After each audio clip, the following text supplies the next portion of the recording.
شوف، إلا كنتي مازال كتكرر نفس الأخطاء كل نهار، راه الوقت ما كيتسنى حد. الناس كيتقدموا وانت باقي كتوقف بلا سبب. اليوم غادي نوريك كيفاش تكسر العادات السلبية وتبني حياة أقوى. دابا سول راسك، واش بغيتي تبقى ضايع ولا بغيتي تبدل حياتك للأفضل؟ واش كتلاحظ نفسك كتعاود نفس الأخطاء؟ سول راسك بصراحة.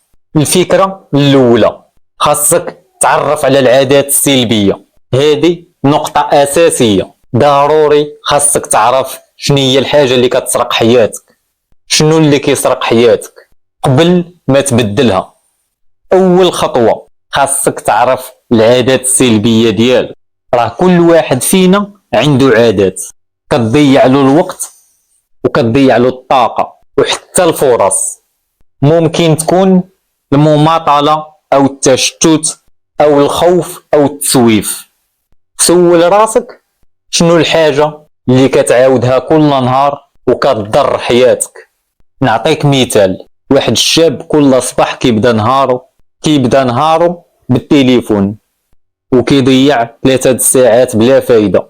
وكاينة مرة كتفكر قبل ما تتحرك وكتأجل القرارات المهمة، وهذا الشيء خلى مشروعها يتأخر.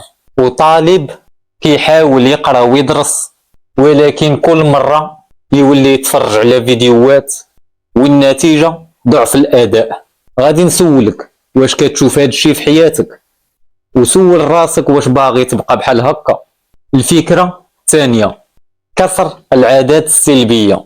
نقطة أساسية، كل عادة سلبية ممكن تبدلها بخطوات صغيرة.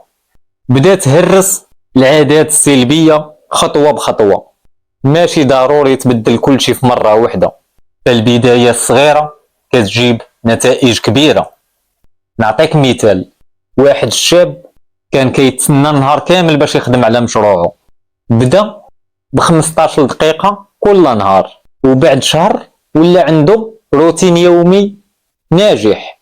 وواحد المرة كتدوز النهار كله على الأخبار السلبية، بدات تخصص كل نهار نص ساعة وكتبدل وقت الفراغ بالتعلم، وولات مرتاحة نفسيا.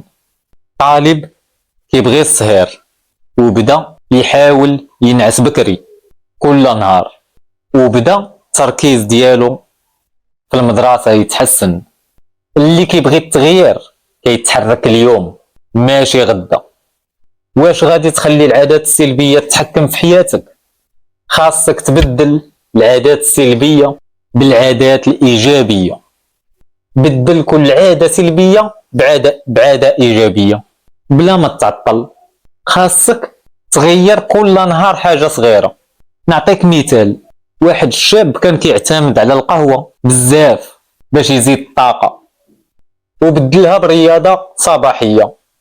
في 10 دقائق كيحس بالطاقة نهار كامل. وواحد المرأة كانت كتأجل كل شيء وبدات كل صباح كدير قائمة المهام ديالها، ودابا كتنجز أكثر بزاف بمرات عديدة. الشاب عزيز عليه يلعب الألعاب ب5 سوايع وب6 سوايع، ومن بعد بدل الألعاب بساعات يومية للتعليم. كل نهار كيتعلم حاجة وكيتعلم البرمجة، والنتيجة تعلم مهارات جديدة. إذا وصلتي لهنا خليني نسولك، شنو الحاجة اللي باغي تبدلها اليوم؟ وسول راسك وتحكم فيه. شوف، نهضروا على المحيط والبيئة. غير المحيط ديالك باش يسهل التغيير. البيئة ديالك كتحدد النجاح ديالك أكثر من أي شيء. نعطيك مثال، واحد الشاب كان دايما كيجلس مع الناس الكسالى، ومن بعد بدلهم لصحاب كيحفزوه وكيشجعوه، ودابا عنده إنتاجية أكبر. فالاختيار البيئة المناسبة غادي يسهل عليك كسر العادات السلبية بسرعة. سول راسك واش المحيط ديالك كيساعدك ولا كيجروك اللور. باش تفادى هذا الشيء، اليومية والاستمرارية. المثابرة اليومية هي السر. فالتغيير ماشي في ليلة وحدة، كل خطوة وحدة كتجمع، كل يوم عمل صغير كيبني النتيجة كبيرة. فالمثابرة غتجيب النتيجة يوم بعد يوم وخطوة بعد خطوة. واش غتخلي الوقت يضيع ولا غادي تخدم على نفسك اليوم؟ شوف، هاد الأفكار بسيطة اليوم.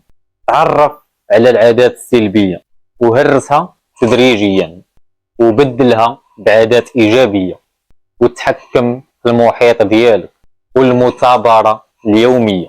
فكل فكرة وكل مثال كيبين لك أن النجاح قريب منك إلا قررتي تحرك.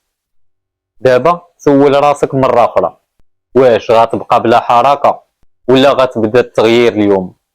جرب، غير جرب، وشاركنا النتيجة في التعليقات، وخلي أي واحد كيعاني بلا حركة يشوف الفيديو ويبدا يتحرك دابا. وما تنساش، إلا بغيتي تتحكم في حياتك اشترك في القناة وخلي التغيير يبدا دابا.